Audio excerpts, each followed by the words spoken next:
आपका your stocks में आपके साथ मैं हूं अभिषेक सत्यव्रतम और दिल्ली स्टूडियो से मेरे साथ ही मेरी सहयोगी पूजा त्रिपाठी। 4 दिनों की लगातार तेजी के बाद बाजार में आज मुनाफा वसूली। निफ्टी आ गया है 18,600 के नीचे, इनफैक्ट 550 के नीचे अब ट्रेड कर रहा है। 90 अंकों के आसपास की गिरावट है निफ्टी में। और निफ्टी बैंक की बात करें तो वहां से भी आज परिस्थितियां अनुकूल नहीं लग रही है बाजार की, क्योंकि हम देख रहे हैं कि बैंकिंग में, फाइनेंशियल में आज नरमी है। इसके अलावा आप बाजार के और गिरने वाले शेयरों की बात करें तो रिलायंस हेवी वेट वहां से दबाव बन रहा है, और क्रूड में जो नरमी आई है उसके चलते हम देख रहे हैं कि ओएनजीसी का शेयर भी प्रेशर में हो। तो मोटा मोटी हम ये कह सकते हैं कि बैंकिंग, फाइनेंशियल जहां से वेटेज ज्यादा है, एनर्जी जिसमें कि रिलायंस का वेटेज ज्यादा है, ये कमजोर है, और मेटल शेयरों पर आज भी दबाव कायम है। इसके चलते बाजार को आगे बढ़ने में शायद यहां से थोड़ी सी मुश्किलें जरूर होगी। और रिजल्ट सीजन अब खत्म हो गया है, तो डोमेस्टिक ट्रिगर बाजार के लिए धीरे धीरे पीछे छूटेंगे, और फिर से अब जो ग्लोबल ट्रिगर होंगे वो बाजार के लिए अहम होते जाएंगे। आज अमेरिका में डेट सीलिंग को लेकर वोटिंग होनी है, तो वहां से क्या कुछ निकल के आता है। हालांकि उम्मीद यही है कि चीजें सबको सामान्य हो जाएंगी, लेकिन फिर भी वहां पर नजर हमारी जरूर रहेगी। तो बाजार में आज आपकी स्ट्रेटजी क्या होनी चाहिए? क्या आज का जो करेक्शन है, आज की जो प्रॉफिट टेकिंग का जो माहौल है बाजार में, क्या आपको एंट्री का मौका दे रही है? अगर हां तो शेयर कौन से हैं ये भी जानेंगे, और आपके जो शेयर हैं पोर्टफोलियो में उनसे जुड़े सवालों को भी शो में हम शामिल करेंगे। 9167329108 रोज की तरह हमारा नंबर यही है। इस पर आप फोन कीजिए, एसएमएस कीजिए, या फिर व्हाट्सएप के जरिए भी अपने सवाल हम तक पहुंचा सकते हैं। और सोशल मीडिया पर भी 18 स्वदेश मौजूद। तीनों प्रमुख प्लेटफॉर्म का पता आपकी स्क्रीन, फेसबुक, ट्विटर और इंस्टाग्राम @18 स्वदेश पर जाकर आप अपनी क्वेरीज हम तक पहुंचा सकते हैं। और आज आपके सवालों के जवाब देने के लिए हमारे साथ हैं खास मेहमान जियोजित फाइनेंशियल सर्विसेज के गौरांग शाह और अरिहंत कैपिटल के रत्नेश गोयल। गौरांग सर, शुरुआत आपसे करना चाहेंगे। स्वागत है आपका 18 स्वदेश पर। सबसे पहले ये जानेंगे कि अब देखिए रिजल्ट सीजन तो पीछे छूट गया, 50 के 50 निफ्टी के सारे नतीजे आ गए, और मोटा मोटी रिजल्ट सीजन ये ठीक ठाक रहा है और बाजार ने उसका सम्मान भी किया है।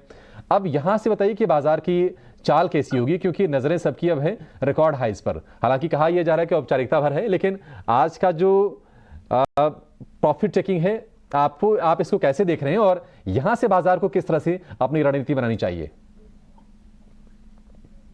बहुत बहुत धन्यवाद अभिषेक आपका, और आप सभी को शुभ प्रभात हमारे तरफ से। मेरे ख्याल से 1 महीना और 5 दिन हुए। पिछले महीने अप्रैल 24 अप्रैल की तारीख थी मेरे ख्याल से, जब हम 17,000 के नीचे थे, और जो स्तर बना था अभिषेक वो था करीबन 16,950 के आसपास, अगर मेरी याददाश्त मुझे साथ दे रही है तो। और आज है 31 मई, और सोमवार को इसी हफ्ते हमने 18,650, 18,700 के पास या करीब गए थे। अब अगर आप 40 दिनों में इतने बेहतरीन तरीके से इतने ऊपर के तरफ के दायरे तय करते हैं, तो स्वाभाविक है और लाजमी भी है कि कुछ दिन मुनाफा वसूली आए।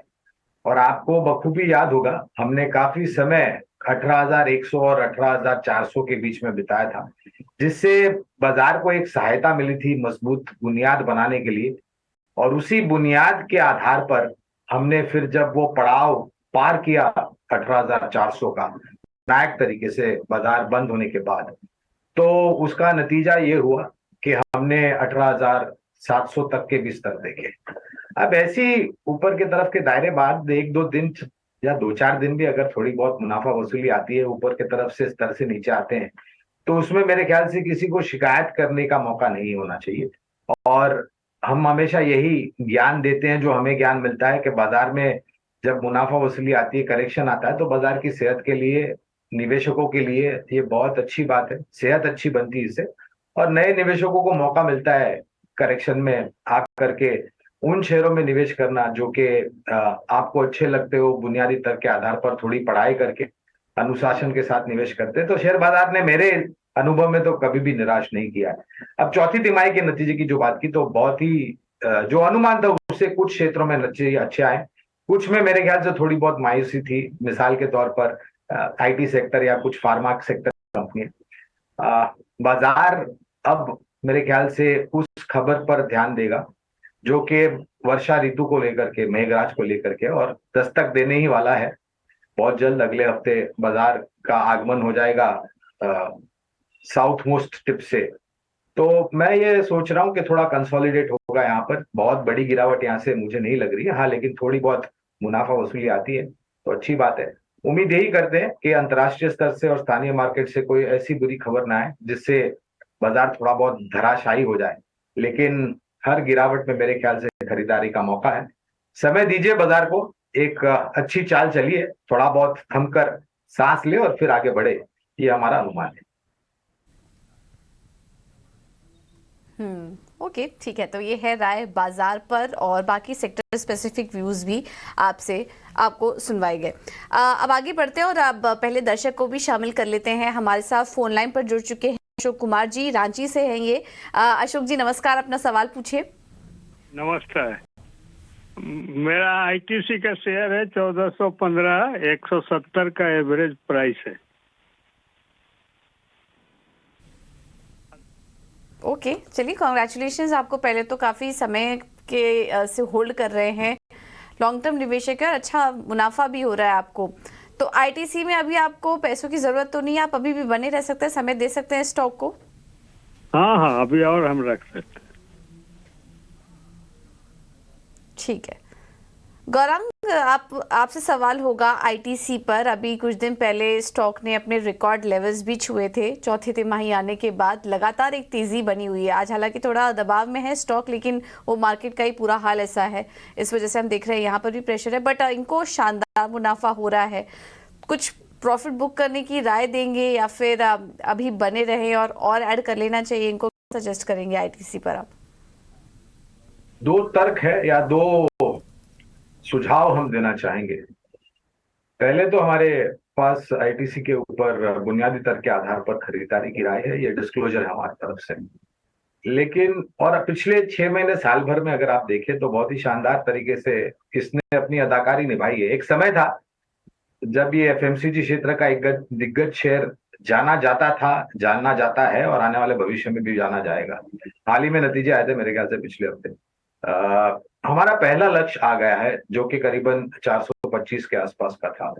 लेकिन नतीजों के बाद और जो टिप्पणियां मैनेजमेंट ने की है उसके बाद हमने हमारे लक्ष्य बढ़ा करके करीबन 480 से 520 के किए हैं। लेकिन इनके पास संख्या भी अच्छी है और बहुत ही बेहतरीन स्तर पर इन्होंने निवेश किया, जहां से गुंजाइश बहुत कम हो जाती है नुकसान होने की। लेकिन क्योंकि बुनियादी दर के आधार पर पहला लक्ष्य आ गया तो मैं इसको इतनी राय बिल्कुल दूंगा कि आपने जो पैसे लगाए थे 175 के आसपास, जो भी आपके पास शेयर है 1400, तो आप उतना कीजिए कि आपकी पूंजी जो लगाई थी वो, और उसके ऊपर 15 या 20% मुनाफा जोड़ करके उतनी ही संख्या या मात्रा में शेयर बेच दे, जिससे आपकी पूंजी लौट आए और 15-20% मुनाफा लौटा जाए।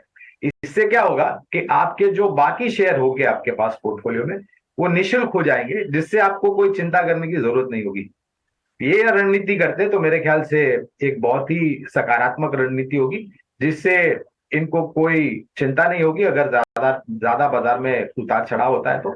और उसके साथ साथ इनकी पूंजी भी आ जाएगी, कुछ मुनाफा भी आ जाएगा। और अगर फिर से ये जो रणनीति मैंने सुझाई ये अपनाते हैं तो जो इनके पास पूंजी आएगी वो लेकर के, अगर इनके पास और निवेश नहीं है तो मेरे ख्याल से विकल्प के रूप में मैं इनको axis bank, ICICI bank, HDFC के बैंक का मर्जर एचडीएफसी लिमिटेड से जुलाई के महीने में पूर्ण रूप से हो जाएगा, वहां पर आप चाहे तो निवेश कर सकते हैं। और एक विकल्प ऑटो क्षेत्र से है महिंद्रा एंड महिंद्रा। तो ये कुछ और भी विकल्प है जहां पर ये पोर्टफोलियो बढ़ा सकते हैं। ठीक है, आईटीसी में आपको निवेशित रहने की सलाह है। आगे बढ़ेंगे, गुजरात से दिनेश हमारे साथ हैं। दिनेश नमस्कार, पूछिए क्या जानना है आपको? ठीक है दिनेश जी, संपर्क टूट गया, लेकिन इनका जो शेयर है वो हमारे पास आ गया है। 1180 के भाव पर है। एचईजी लिमिटेड के शेयर 120 की क्वांटिटी में। आपसे इस पर राय जानना चाहेंगे क्योंकि एचईजी के जो नंबर आए थे वो कमज़ोर आए थे रत्नेश, और हमने देखा था कि 925 रुपये के आसपास से मार्च में जब ये चलना शुरू हुआ तो एक तरफा 1250 रुपये के ऊपर ये शेयर निकला था। वहाँ से नतीजों का थोड़ा सा असर दिख रहा है, थोड़ा सा शेयर कमज़ोर हुआ है। एचईजी आज तो हालांकि तेज़ है, लेकिन आपकी सलाह इसमें क्या होगी अभी? एचईजी का चार्ट देखें तो कंटिन्यू लो फॉर्मेशन में है और इसमें अंडर परफॉर्मेंस कंटिन्यू देखने को मिल रहा है। मार्केट के रेलिंग से बिल्कुल भी पार्टिसिपेशन नहीं कर रहा, चाहे डेली, वीकली, मंथली, किसी भी चार्ट टाइम फ्रेम में आप देखें तो मुझे ऐसा नहीं लगता है कि अभी इनको बना रहना चाहिए। हालांकि इनके प्राइस 1180 का बहुत ज्यादा इनको नुकसान नहीं हो रहा है। तो अगर ये स्टॉप लॉस लगाना चाहे तो सलाह रहेगी कि मेरी 1100 रुपए का जरूर एक स्टॉप लॉस लगा ले इसके अंदर। और कहीं पे भी थोड़ी बहुत तेजी अगर ये 1220 1230 के आसपास है तो वहां पे निकल जाए। आपको ज्यादा लंबा नजरिया नहीं रखे। अशोक लीलैंड है ना, ठीक है। से त्रिलोचन सिंह हमारे साथ जुड़े हैं। त्रिलोचन जी नमस्कार, अपना सवाल पूछिए। हाँ, मेरे पास अशोक लेलैंड है 100 शेयर 152 के भाव से। ठीक है, 152 पर लिया था। कितना समय दे सकते हैं आप? दे सकते, 6 महीना दे सकते हैं। ओके, रत्नेश जी आप सजेस्ट करिए। इनकी खरीद के पास ही स्टॉक इस वक्त हल्का, बहुत हल्का नुकसान हो रहा है, लेकिन 6 महीने का ही व्यू है। 6 महीने में कहाँ जाते देख रहे हैं आप स्टॉक प्राइस अशोक लेलैंड की? अशोक लेलैंड का चार्ट देखिए, थोड़ा सा ऑटो सेक्टर में अच्छा परफॉर्म करा पर उसके कंपैरिजन पूरा ऑटो सेक्टर में थोड़ा सा इसका परफॉर्मेंस थोड़ा सा कमजोर रहा है। बट अभी भी इसमें ऐसा कुछ लगता नहीं है। एक राउंडिंग फॉर्मेशन जरूर बना था पर ये इसको उस फॉर्मेशन को चल नहीं पाई। 152 155 रुपए के आसपास फिर इसको सप्लाई देखने को मिला। पर मुझे ऐसा लगता है कि इनको बने रहना चाहिए। अभी भी 140 रुपए का एक स्टॉप लॉस लगा ले। कहीं पे भी एक बार जब ये 155 रुपए के ऊपर निकल के ट्रेड करना चालू करेगा तो मुझे ऐसा लगता है 165 170 रुपए तक के टारगेट हमको देखने को मिल सकते हैं। इनका नजरिया 6 महीने का है तो मुझे ऐसा लगता है कि 6 महीने में इनको इसके अंदर मुनाफा आ जाएगा।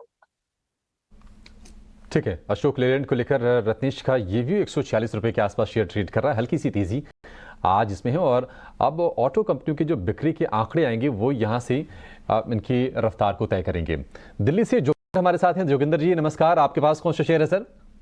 नमस्कार जी, पीरामल एंटरप्राइजेज है 100 शेयर 1093 पे 1093 के भाव पर आपके पास है। हाँ जी, तो इसमें करूं क्या करूं? ठीक है, 1093 वाला शेयर 774 रुपए के आसपास के प्राइसेस हैं। गौरांग, क्या करना चाहिए इसमें पीरामल एंटरप्राइजेज में? क्योंकि हम देखें कि जब से इनका फार्मा वाला डिवीजन इन्होंने अलग किया उसके बाद शेयर में थोड़ा सा ज़्यादा एक्शन हमने देखा नहीं है। आपके हिसाब से रणनीति क्या होनी चाहिए? क्या निवेशित रहे यहाँ पर? ये विशेष रूप में टिप्पणी नहीं कर पाएंगे यहाँ पर क्योंकि कवरेज नहीं है। लेकिन एक समय पर कवरेज थी और जो खबरें उभर करके आई थी उसको ध्यान में रखते हुए हमने हमारी कवरेज निकाल दी थी। और अगर ये परिवर्तन करना चाहते हैं तो मेरे ख्याल से जो अभी हमने निजी क्षेत्र के बैंक के कुछ नाम सुझाए थे, axis bank, ICICI bank, HDFC bank, यहाँ पर भी और भी बहुत सारे निजी क्षेत्र के बैंक है और कुछ सरकारी बैंक है जो काफी अच्छे लगते हैं। मिसाल के तौर पर स्टेट बैंक ऑफ इंडिया या फिर आप इंडसइंड बैंक या कोटक बैंक को भी पसंद कर सकते हैं। और हमारा अनुमान यह है कि वित्तीय क्षेत्र बहुत ही शानदार तरीके से आने वाले समय में आंकड़ों के आधार पर, नतीजों के आधार पर आपको बेहतरीन प्रदर्शन करते हुए नजर आएंगे। तो आप चाहे तो ये परिवर्तन कर सकते हैं। अन्यथा एफएमसीजी क्षेत्र जो अभी हम बात कर रहे थे आईटीसी को लेकर के, तो वहां पर एक और कंपनी है टाटा समूह की जिसका नाम है टाटा कंज्यूमर प्रोडक्ट्स लिमिटेड। तो ये चाहे तो परिवर्तन कर सकते हैं। ओके, तो ये कुछ कंपनियां भी आपको सुझाई गई हैं। टाटा कंज्यूमर अच्छा लग रहा है, एसबीआई जैसे स्टॉक अच्छे लग रहे हैं। आप लॉन्ग टर्म के लिए यहाँ पर निवेश कर सकते हैं। पिरामिड एंटरप्राइजेज से कोशिश करिए निकल जाएं जब भी सही समय मिले या कोई उछाल मिले आपको। चलिए अब अगला सवाल ले लेते हैं। ये हमारे पास फेसबुक पर आया है। रतन जी ने भेजा है सवाल और इनका सवाल है मदरसन सुमी वायरिंग पर। 1000 शेयर्स इन्होंने 5680 पर लिया हुआ था और अभी देखिए स्टॉक इनकी खरीद के पास ही कारोबार कर रहा है। इनफैक्ट हम पिछले काफ़ी समय से देख रहे हैं स्टॉक इसी रेंज में, इसी दायरे में कारोबार कर रहा है। यहाँ पर रत्नेश जी आप क्या सजेस्ट करेंगे मदरसन सुमी में? इन्होंने कब लिया है ये तो मेंशन नहीं किया है, बट आगे के लिए चार्ट्स कैसे लग रहे हैं आपको? और तेज़ी के लिए इन्हें रुकना चाहिए अभी, क्योंकि बहुत हल्का मुनाफा इनको अभी फिलहाल स्टॉक में हो रहा है। तो आगे के लिए टारगेट्स क्या देख रहे हैं आप? एक्चुअली मदरसन सुमी का चार्ट तो बहुत ज्यादा नहीं है पर जो भी चार्ट है उसके अकॉर्डिंग मैं बताना चाहूंगा कि पहले तो स्टॉप लॉस जरूर लगा ले इसके 53 रुपए का। हालांकि एक छोटा सा बेस फॉर्मेशन जरूर बनाने की कोशिश कर रहा है और यहीं पे अभी 23 तारीख 24 तारीख के आसपास हमको थोड़ा सा वॉल्यूम एक्टिविटी भी हमको देखने को मिली थी। तो मुझे ऐसा लगता है कि आने वाले दिनों में कहीं पे भी इनको एक 60 रुपए 61 रुपए तक के आसपास के भाव देखने को मिल जाएंगे। वहां पे मुनाफा बांध ले और जो स्टॉप लॉस मैंने बताया वो स्टॉप लॉस जरूर लगा के रखें। मदरसन सुमी वायरिंग को लेकर ये व्यू। आगे बढ़ेंगे। मोहित हमारे साथ हैं लुधियाना से। मोहित नमस्कार, पूछे क्या जानना है आपको? मोहित जी, आपको आवाज आ रही है? हाँ जी जी नमस्कार जी। जी सर, अपना सवाल पूछिए। हाँ जी जी, मेरे पास इंडियन ऑयल कॉर्पोरेशन के 1500 स्टॉक्स हैं 77 के रेट पे, तो मैं इनको 3 साल के लिए रख सकता हूँ। 3 साल के लिए आप रख तो सकते हैं, लेकिन क्या इसको 3 साल तक रखना है? क्योंकि थोड़ा सा रेगुलेशन वाला बिजनेस है। आईओसी क्रूड पर काफ़ी डिपेंडेंस इसकी होती है। गौरांग, आपका क्या व्यू है? 77 के भाव वाला शेयर इनका 90 के भाव पे आ गया है, लेकिन मोहित का कहना है कि वो 3 साल दे सकते हैं। आपको लगता है कि देना चाहिए इसको 3 साल, या फिर बेहतर होगा किसी और शेयर पर दाम लगाएं? देखिए अभिषेक, दिक्कत यह है कि जब कच्चे तेल के दाम $30-35 प्रति बैरल थे, तभी ऑयल मार्केटिंग कंपनीज ने कुछ नहीं किया, ना ही ऑयल एक्सप्लोरेशन कंपनीज ने किया। आज के तारीख में जब 70 और 75 के आसपास ब्रेंट और नाइमैक्स के दाम चल रहे हैं, मैं बात कर रहा हूँ डॉलर प्रति बैरल की, तब भी इनमें कुछ हरकत दिखाई नहीं दी। एक बात सिर्फ सकारात्मक ये है कि ये सरकारी कंपनियां हैं, कैश एंड कैरी मोड पे कामकाज करती हैं, और सरकार को भरपूर डिविडेंड मिलता है इन सब कंपनियों से। और अगर आप शेयर धारक है तो आपको भी स्वाभाविक है वो डिविडेंड मिलेगा। लेकिन डिविडेंड मिलना एकमात्र मापदंड नहीं है। डिविडेंड पे आउट रेशियो जो होता है वो एक मापदंड नहीं है, क्योंकि आपके निवेश के तत्पश्चात शेयर के दाम में भी वृद्धि होना चाहिए, जो हमें लग रहा है कि बहुत कम या फिर न के बराबर ऑयल मार्केटिंग कंपनीज और ऑयल एक्सप्लोरेशन कंपनीज आते हैं आईओसी पर, इंडियन ऑयल कॉर्पोरेशन पर। तो हमारे लक्ष्य के आसपास है जो हमारा लक्ष्य था, होल्ड का रिकमेंडेशन था, और 90-91 के आसपास जहां पर चल रहा है, मैं इनको राय दूंगा कि अगर ये मुनाफा समेटना चाहते हैं तो मुनाफा समेट लिया। और विकल्प के रूप में एक और, मैं बार बार निजी क्षेत्र के बैंक और क्षेत्र की बात कर रहा हूं, तो वहां पर एक बैंक है जिसका नाम है आईडीएफसी फर्स्ट बैंक। 70 के आसपास मेरे ख्याल से मौजूदा स्तर है। लंबी अवधि के लिए अगर आप चाहें तो यहाँ पर परिवर्तन करें। मेरा अनुमान ये कहता है कि आईओसी से ज्यादा बेहतर निवेश रणनीति आईडीएफसी फर्स्ट बैंक हो सकती है। आपको जो भी मुनाफा हो रहा है उसको आप वसूल लीजिए। अगर आप लंबी अवधि के लिए दांव लगाना चाहते हैं तो IDFC first bank fundamentally promoter के हिसाब से, बिजनेस के हिसाब से, और हमने शेयर को भी परफॉर्म करते हुए देखा है, तो एक ट्रेंड की शुरुआत यहाँ पर हो भी गई है रिटर्न्स के लिहाज से, तो वहाँ पर आप दांव लगा सकते हैं। चलिए करते हैं। हमारे पास अगला सवाल आया है नेहा अरोड़ा जी का, और वो हमारे साथ फोन लाइन पर जुड़ी हैं। नेहा जी नमस्कार, अपना सवाल पूछिए। I'm from Punjab. Ma'am, I have taken HCC share 3,000 in quantity. Okay, And please suggest what should I do?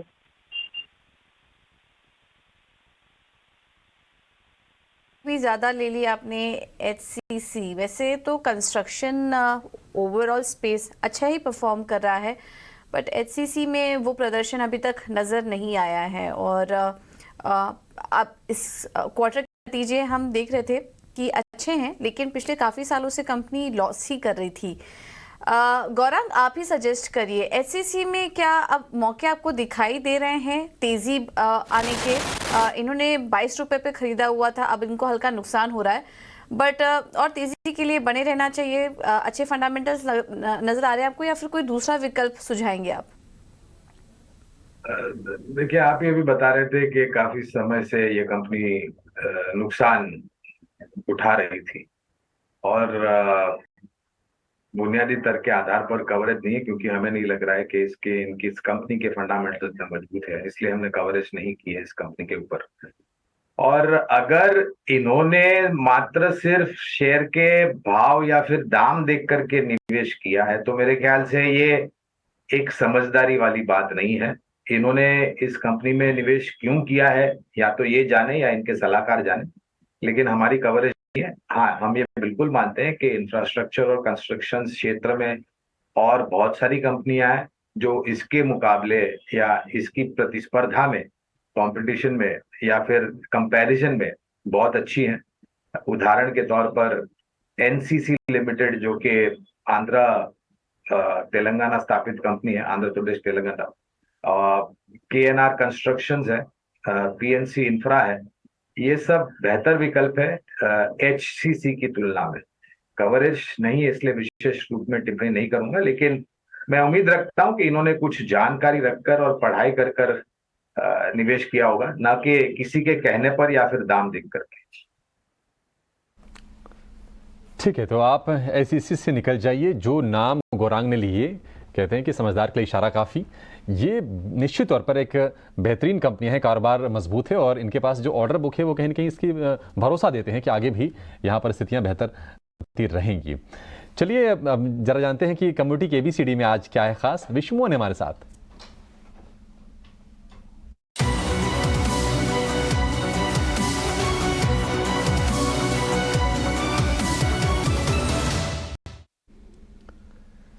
Vishwamohan बताइए आज क्या स्पेशल लेकर आए हैं आप? देखिए, कमोडिटी की ABCD में आज हम बात करने वाले हैं सेबी की तरफ से कमोडिटी एक्सचेंजों को एक राहत दी गई है। कोर सेटलमेंट गारंटी फंड जो एक्सचेंज की तरफ से जमा किए जाते हैं उसको उसके लिए जो नियम है कि वो फंड कितना रहेगा, उस नियम में छूट दी गई है और 1 जुलाई से ये नया नियम लागू होगा, जिससे जो सेटलमेंट गारंटी फंड का जो कॉर्पस होगा उसकी मात्रा में कमी आएगी, तो उससे एक्सचेंज को फायदा होगा। लेकिन इसका काम क्या है? कोर सेटलमेंट गारंटी फंड है, उसका क्या काम होता है? तो डिफॉल्ट की स्थिति में इस फंड का इस्तेमाल किया जाता है, क्योंकि बाजार में जब काफ़ी ज़्यादा उतार चढ़ाव हो जाते हैं तो इस फंड का, और ऐसी स्थिति में जब कोई डिफॉल्ट है तो इस फंड के जरिए उसका सेटलमेंट किया जाता है, इसलिए ये फंड बनाए जाते हैं। लेकिन अब एक्सचेंजेस पर जो ये सेटलमेंट फंड के लिए जो नियम बनाए गए थे वो 2014 में और 2018 के हिसाब से बनाए गए थे, लेकिन उस दौरान 2018 से आप देखें तो कई सारे एक्सचेंजेस है तो कमोडिटी सेगमेंट में उनके वॉल्यूम लगातार कम हो रहे हैं। उसमें एग्री एक्सचेंज NCDX और BSE और NSE के जो एग्री कमोडिटी सेगमेंट है उसमें वॉल्यूम लगातार कम हो रहे हैं। इससे उन एक्सचेंजों के क्लियरिंग कॉर्पोरेशन ने सेबी के पास जाकर कहा कि मेरे कॉर्पस में तो कमी आनी चाहिए, क्योंकि अब तो वॉल्यूम और टर्नओवर ओपन इंटरेस्ट में लगातार गिरावट आ रही है। इस वजह से इस नियम में सेबी ने चेंज किया है और एक्सचेंज को अब इसका फायदा ये होगा कि वो उस फंड का इस्तेमाल बाकी ऑपरेशनल एफिशिएंसी बढ़ाने में, अपनी क्षमता बढ़ाने में कर सकते हैं, अपने कॉस्ट को कम कर सकते हैं, उसका अलग अलग इस्तेमाल कर सकते हो। तो ये फायदा, एक अच्छी खबर है कि एक्सचेंजों को एक राहत की खबर सेबी की तरफ से दी गई है। तो इसी पर हम एक खास पेशकश करने वाले हैं, जहां पर commodity participants association of India के प्रेसिडेंट भी हमारे साथ, उनसे और चर्चा करेंगे क्या इसका फायदा इन्वेस्टर्स को भी होगा। पूरी पड़ताल करेंगे 11:30 पर। ठीक है, शुक्रिया विश्वमोहन। तो ये एक राहत की खबर एक्सचेंजेस के लिए, और MCX जो कि लिस्टेड कंपनी है वहाँ पर हम देख रहे हैं कि 1% के आसपास की तेज़ी भी है आज शेयर में। आगे बढ़ेंगे, फटाफट आपके और सवाल शामिल करेंगे। ट्विटर से दीप शिखा का सवाल लेंगे। टाटा स्टील को लेकर इनकी क्वेरी है। 45 शेयर इनके पास है 110 रुपये के भाव पर। इसके बारे में आपसे राय जानना चाहेंगे रत्नेश, क्योंकि हम देख रहे हैं कि मेटल शेयरों का मूड आज भी खराब है और चीन को लेकर अभी कोई कंस्ट्रक्टिव आंकड़े नहीं आ पा रहे हैं जिससे ये भरोसा जगे कि हालात अब सामान्य हो गए हैं। तो ट्रेडिंग बेट्स ही रहेंगे। टाटा स्टील हम देख रहे हैं कि एक रेंज में ही है। आपके हिसाब से रेंज का ब्रेकआउट कब आएगा? अभी इस लेवल पर जिसके पास है क्या वो सेफ है? हाँ, ओवरऑल पूरा मेटल इंडाइसेस आप देखेंगे थोड़ा सा अभी कंसोलिडेशन जोन में ही चल रहा है। अभी किसी भी तरह का इस आउट परफॉर्मेंस हमको आते हुए नहीं दिख रहा है। मुझे ऐसा लगता है कि टाटा स्टील भी एक उसमें से कंसोलिडेशन जोन में चल रहा है। हालांकि इनके खरीदी भाव से बहुत ज्यादा नीचे नहीं है, तो मैं इनको सलाह दूंगा कि अभी भी इसमें बने रहे। थोड़ा सा अगर लंबा नजरिया है तो, क्योंकि हो सकता है थोड़ा सा ये जो सेक्टर है या ये स्टॉक है थोड़ा सा धीरे मूव करे, तो एक स्टॉप लॉस जरूर लगा लें यहाँ पे 95 रुपीज का। जो ब्रेकआउट आपने पूछा, ब्रेकआउट आएगा यहाँ पे 112 रुपए के बाद में। तो 112 रुपए के ऊपर निकलने के इसमें तेजी, हमको एक अच्छी तेजी देखने को मिल सकती है, जो कि वापिस इसको 120-125 रुपए तक के हाई के लिए आसपास ले जा सकती है, जो कि जनवरी माह में इसका हाई बना था। तो एक स्टॉप लॉस लगा के इसमें बने रहे मेरे हिसाब से। ओके, ठीक है, तो बने रहने की राय होगी। स्टॉप लॉस भी आपको सुझा दिया है टाटा स्टील में। अगला सवाल हमें भेजा है जोधपुर से। इनफैक्ट वो हमारे साथ फोन लाइन पर जुड़ चुके हैं नारायण जी, नमस्कार, अपना सवाल पूछिए। जी नमस्कार जी, मेरे पास मेन कांड फार्मा है जी, IPO में लगे थे, 13 शेयर है। ओके, अच्छा, अच्छा, चलिए आईपीओ में अगर आपको अलॉट हुआ तो आपको फायदा भी काफी अच्छा हुआ होगा इस स्टॉक में। फिलहाल 1334 के पास कारोबार कर रहा है ये शेयर। चलिए आपको राय दिलवा देते हैं यहाँ पर। क्या सजेस्ट करेंगे? गौरांग मैनकाइंड फार्मा भी हाल ही की लिस्टेड कंपनी है, आईपीओ अलॉटमेंट हुआ था और हम देख रहे हैं कि अभी कल ही कंपनी ने अपने नतीजे भी घोषित किए। नतीजे स्ट्रांग थे और ब्रोकरेज हाउस के रिपोर्ट्स भी पॉजिटिव ही आई हैं इस कंपनी पर। क्या व्यू बन रहा है आपका मैनकाइंड फार्मा में? अभी भी होल्ड करें इस कंपनी को? तो यहाँ पर भी कवरेज नहीं है, इसलिए विशेष रूप में टिप्पणी नहीं करूंगा। लेकिन अगर इन्होंने आईपीओ में शेयर के लिए अर्जी करी थी, सब्सक्राइब किया था, और अगर शेयर मिले और इनका नजरिया छोटी अवधि का या फिर लिस्टिंग गेन या फिर छोटी अवधि में मुनाफा समेटने का था, तो मेरे ख्याल से अच्छा खासा मुनाफा मिल रहा है। अगर मैं मूल्यांकन को लेकर के बात करूं तो जो स्तर पर कामकाज कर रहा है हमें थोड़ा बहुत महंगा लग रहा है। विशेष रूप में टिप्पणी नहीं कर पाएंगे क्योंकि कवरेज नहीं है, लेकिन जिस स्तर पर आईपीओ का भाव था, यानी कि फ्लोर प्राइस था, और जिस स्तर पर बाजार में भाव चल रहा है, अच्छा खासा मुनाफा मिल रहा है। ये मेरे ख्याल से अपनी बुद्धिमत्ता और समझदारी का इस्तेमाल करें। ठीक है, मैनकाइंड फार्मा शुरुआत अच्छी हुई थी, नतीजों में हमने देखा था कि मार्जिन में बढ़त देखने को मिली थी, लेकिन शुरुआती तेजी को गवाकर अब ये शेयर दिन की निचले स्तर पर ट्रेड कर रहा है। 1.5% के आसपास की कमजोरी इसमें है। आगे बढ़ेंगे, जयंत का सवाल लेंगे जो कि आया है इंस्टाग्राम के जरिए, और इनके पास है सेंचुरी प्लाई के शेयर 10 की संख्या में और भाव है 581 रुपये 75 पैसे का। 581-75 रत्नेश इनके भाव के आसपास ही हैं। सेंचुरी प्लाई, जरा इसके चार्ट आप चेक कीजिए, कैसी लग रही है, क्या स्ट्रेंथ है, बने रहना चाहिए अभी?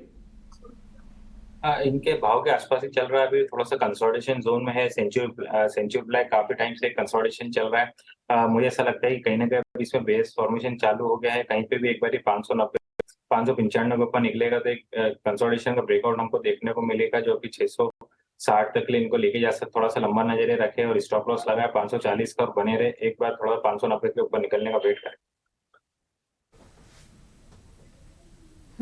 ओके, ठीक है। तो ये है व्यू सेंचुरी प्लाई पर।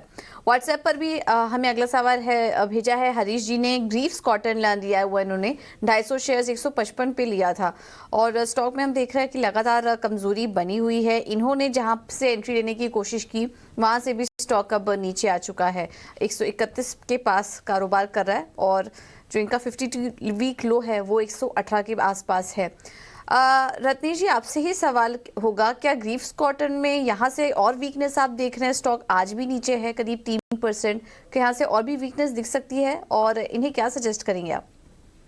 बिल्कुल, ग्रीव्स कॉटन में जब इसने अपना हाई बना था जनवरी 2022 के आसपास 250 रुपए का, उससे वहां से देखे तो कंटिन्यू अंडर परफॉर्मेंस हमको देखने को मिली। अपने सभी की एवरेजेस के नीचे ट्रेड कर रहा है।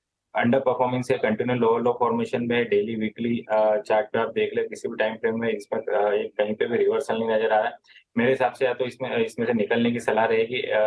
इसमें अभी भी ये निकलनी चाहे तो 120 रुपए का एक फाइनल स्टॉप लॉस मेरी तरफ से लगाना चाहिए। उससे नीचे जाने पे बहुत ज्यादा वीकनेस हमको देखने को मिलेगी, तो मेरे हिसाब से 120 रुपए का स्टॉप लॉस लगा के बिल्कुल निकल जाए।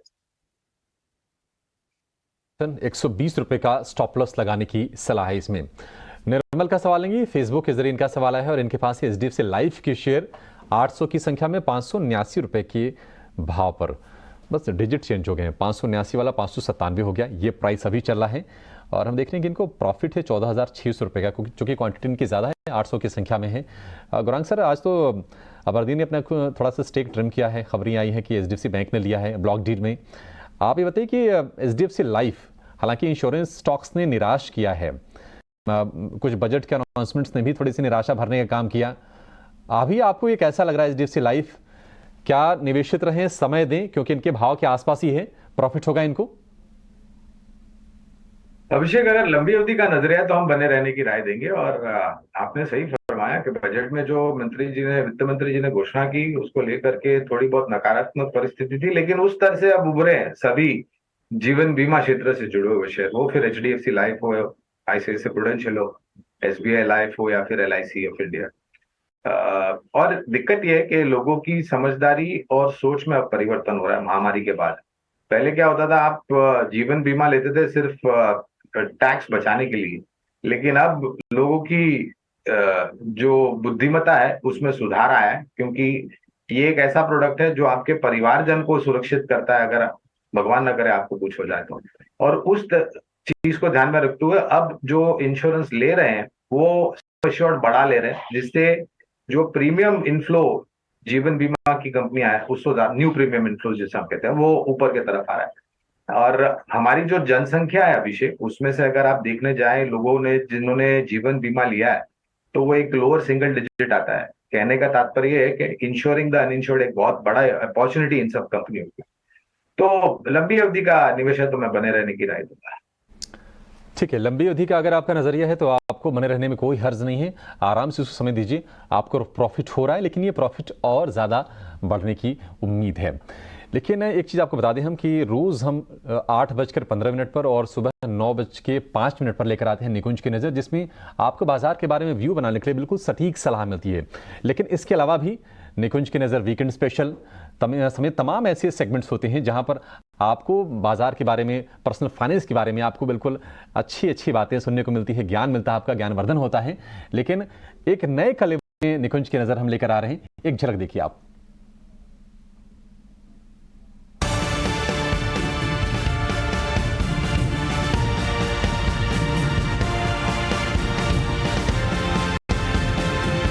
आपका जो एक्सपीरियंस है मार्केट्स में 2 डेकेड से ज़्यादा हो चुका है, आपने क्या सीखा है इस मार्केट में? तो अगर आप 20s में पावर ऑफ कंपाउंडिंग को इम्प्लीमेंट करते हैं, भले ही 1000 रुपये हो, भले ही 500 रुपये हो, भले ही 5000 रुपये हो, तो पावर ऑफ कंपाउंडिंग का बेनिफिट आपको 15 से 20 साल के बाद मिलता है। तो शायद ज़िंदगी की सबसे बड़ी सीख है। जो शो देख रहे हैं प्लीज़ गलती मत करिए।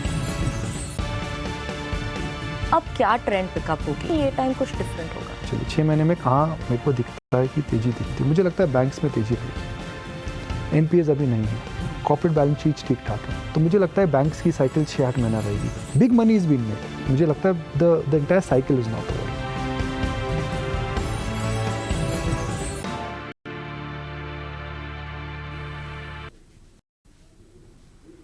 बिल्कुल, तो ये हर गुरुवार शाम 7 बजे आप हमारी ये खास पेशकश देख सकते हैं, निकुंज की नज़र। अब आगे बढ़ेंगे और कुछ और भी सवाल हमें आ रहे हैं सोशल मीडिया पर। व्हाट्सएप पर योगेंद्र सिंह जी का सवाल आया है और इनका सवाल है shipping corporation of India 25 shares 120 पर इन्होंने लिया हुआ था और वहां से इनको नुकसान ही हो रहा है शिपिंग कॉर्पोरेशन में। और हम देख रहे हैं कि पिछले काफ़ी समय से स्टॉक एक रेंज में ही है, कारोबार कर रहा है।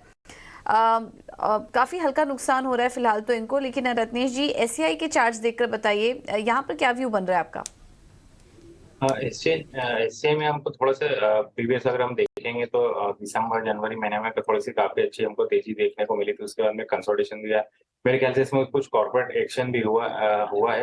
तो शिपिंग कॉर्पोरेशन मुझे ऐसा लगता है कि अभी भी इनको बने रहना चाहिए। चार्ट में कंसोलिडेशन चल रहा है, एक स्टॉप लॉस लगाने की सलाह दूंगा मैं इनको। 90 रुपए की स्टॉप लॉस से बने रहे। एक बार कहीं पे भी इसमें 102 रुपए के ऊपर आई तो एक ब्रेकआउट देखने को मिलेगा जो कि 110 रुपए तक के लिए लेके जा सकते हो। 90 रुपए के स्टॉप लॉस से अभी बने रहे।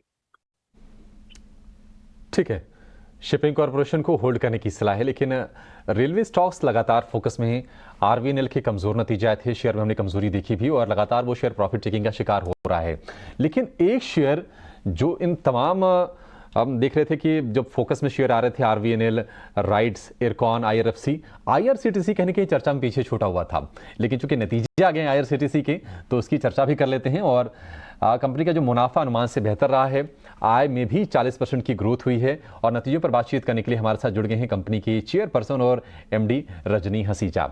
रजनी जी, बहुत शुक्रिया आपका समय देने के लिए। स्वागत है आपके टीनो स्वदेश पर। मैम, आपसे ये जानना चाहेंगे पहले कि जो रेवेन्यू में और मुनाफे में जो हमने ग्रोथ देखी है Q4 में, आप जरा इसके पीछे की वजह बताइए। और एक वन टाइम गेन भी आपका है करीब 26 करोड़ रुपए के आसपास का, ये क्यों है? जरा इसके बारे में भी जरा दर्शकों को राय दीजिए। आईआरसीटीसी ने इस वर्ष जो है रेवेन्यू में एक अपना रिकॉर्ड ही नहीं तोड़ा बल्कि एवर टाइम हाई रिकॉर्ड बनाया है। अगर हम ईयर और ईयर बेसिस को कंपेयर करते हैं तो हमने 3541 करोड़ का रेवेन्यू इस बार जनरेट किया है, जो कि हमारे पिछले वर्ष से लगभग 92% अधिक है। ये केवल आईआरसीटीसी के इतिहास का हाईएस्ट रेवेन्यू ही नहीं बल्कि ऑल टाइम हाई रेवेन्यू है। यही नहीं, हमने इसके प्रॉफिट सेगमेंट में प्रॉफिट बिफोर टैक्स में हमने 1354 करोड़ रुपए कमाए हैं और जो कि हमारा पिछले वर्ष जो है ये 885 करोड़ था। और अगर प्रॉफिट आफ्टर टैक्स की बात करते हैं तो हमारा जो है ये 52% के आसपास पिछले वर्ष से ज्यादा रहा है। अगर हम क्वार्टर ओवर क्वार्टर की बात करते हैं तो भी हमारा हर क्वार्टर दूसरे क्वार्टर से बेहतर रहा है। हमारा क्वार्टर 4 जो है वो क्वार्टर 1 चाहे वो टिकटिंग सेगमेंट हो चाहे वो कोई भी सेगमेंट हो हमारा बेहतर रहा है। इस वर्ष हमने हर सेगमेंट में जो है प्रॉफिट जनरेट किया है। हमारा कोई सेगमेंट जो है बिजनेस सेगमेंट लूज नहीं कर रहा, क्योंकि सबसे अच्छी बात यह है कि सारी हमारी गतिविधियां कोविड के बाद जो ठहर गई थी, कोविड के दौरान जो ठहर गई थी, फिर से वापस लौट रही हैं। ये आईआरसीटीसी के लिए और इंडस्ट्री के लिए बहुत ही हर्ष का विषय है।